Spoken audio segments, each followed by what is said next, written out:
Öyle bir renk düşünün ki gramı altından daha pahalı. İmparatorların, kralların ve en zenginlerin bile sahip olmak için servet döktüğü statünün nihai sembolü haline gelmiş bir renk. Bu morun en asil tonu, Fenikelilerin dünyaya armağanı. Tiryan moru. Bugün sadece bir rengin değil, aynı zamanda bu rengi bir imparatorluk gücüne dönüştüren antik dünyanın en büyük tüccarlarının, Fenikelilerin inanılmaz hikayesini anlatacağız.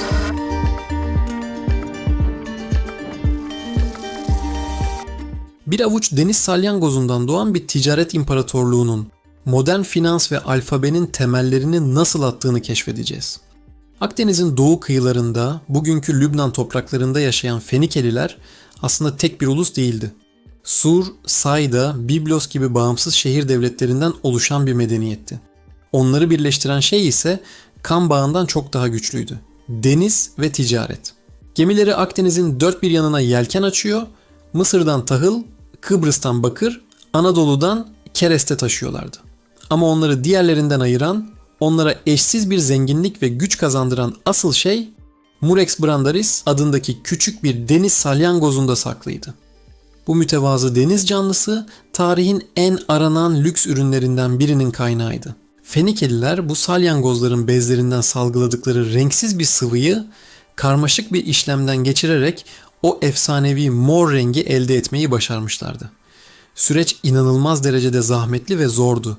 Binlerce, on binlerce salyangoz tek tek toplanıyor, kabukları kırılıyor ve içlerindeki küçük bezler çıkarılıyordu. Bu bezler daha sonra büyük küplerde tuzlu suyla karıştırılıp günlerce, hatta haftalarca güneşte bekletiliyordu.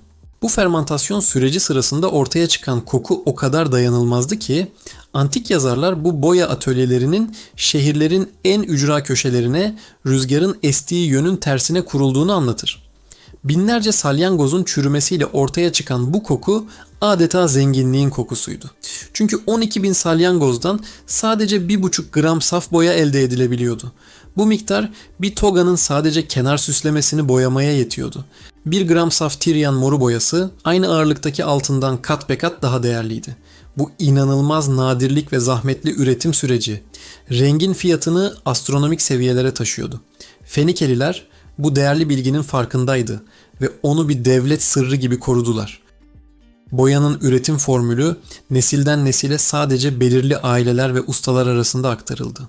Bu tekel onlara pazarlık masasında mutlak bir güç veriyordu.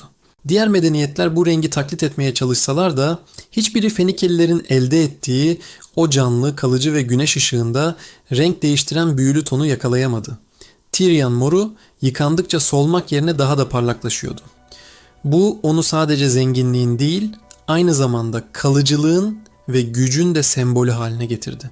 Ancak bu rengin kaderini asıl değiştiren, Akdeniz'in diğer ucundaki yükselen güç Roma oldu. Romalılar lükse ve statü gösterişine takıntılı bir toplumdu. Fenikelilerin mor boyası Romalı seçkinler için mükemmel bir statü sembolüydü. Roma imparatorları bu rengi tamamen kendilerine ayırdılar. İmparatorluk kararnameleriyle sadece imparatorun ve ailesinin tamamen mor renkte giysiler giyebileceği ilan edildi. Senatörler gibi yüksek rütbeli görevliler ise togalarında sadece mor bir şerit taşıma hakkına sahipti. Sıradan bir vatandaşın bu rengi giymesi imparatora hakaret ve hatta vatana ihanet olarak kabul ediliyordu. Bu yasaklar rengin arzu edilirliğini daha da artırdı. Talep patlaması yaşanıyordu. Roma'nın zenginliği Fenike şehirlerine akıyordu. Fenikeliler talebi karşılamak için üretimi artırdılar ve Akdeniz'deki lojistik ağlarını mükemmelleştirdiler. Bu noktada Fenikelilerin ticari dehası bir kez daha ortaya çıktı. Sadece bir ürünü üretip satmakla kalmadılar, aynı zamanda bu ticareti sürdürülebilir kılacak sistemleri de icat ettiler. Yaptıkları ticaret o kadar karmaşık bir hal almıştı ki Mısır'ın hiyeroglifleri veya Mezopotamya'nın çivi yazısı gibi karmaşık yazı sistemleri artık yetersiz kalıyordu. Binlerce gemi, yüzlerce liman, tonlarca mal. Tüm bu sevkiyatların, ödemelerin, borçların ve alacakların kaydını tutmak için daha basit, daha hızlı ve daha etkili bir sisteme ihtiyaçları vardı. İşte bu ihtiyaç insanlık tarihinin en büyük devrimlerinden birini doğurdu. Fonetik alfabe. Fenikeliler Her bir sese bir sembol atayarak yaklaşık 22 harften oluşan bir alfabe geliştirdiler. Artık bir fikri veya nesneyi temsil eden yüzlerce sembolü ezberlemek yerine sadece 22 harfi öğrenerek her şeyi yazmak mümkündü. Bu, ticari kayıtların tutulmasını inanılmaz derecede kolaylaştırdı. Bir tüccar, kargosunun detaylarını, alıcısını, fiyatını ve ödeme tarihini basitçe bir papirüs veya kil tablete yazabiliyordu. Bu sistem o kadar etkiliydi ki ticaret yaptıkları her yere yayıldı. Yunanlar bu alfabeyi alıp sesli harfleri ekledi, Etrüskler aracılığıyla Romalılara geçti ve bugün kullandığımız Latin alfabesinin temelini oluşturdu. Yani şu an bu videoyu izlerken okuduğunuz harflerin kökeni binlerce yıl önce borçlarını ve alacaklarını kaydetmeye çalışan Fenikeli bir tüccara dayanıyor. Bu modern finansal okuryazarlığın ilk adımıydı. Fenikelilerin dehası sadece muhasebeyle sınırlı değildi. Lojistik ve ağ kurma konusunda da birer ustaydılar. Akdeniz'i bir otoyol gibi kullanarak stratejik noktalara ticaret kolonileri kurdular.